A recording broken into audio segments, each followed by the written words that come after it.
જો હીલું બહાર જોવે છે અહીંયાથી. હવે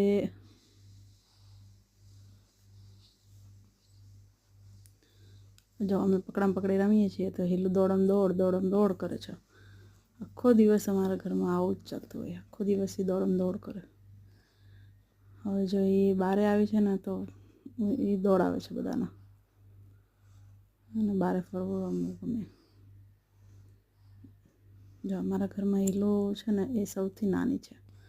એટલે એને બહુ જ મસ્તી કરવી ગમે.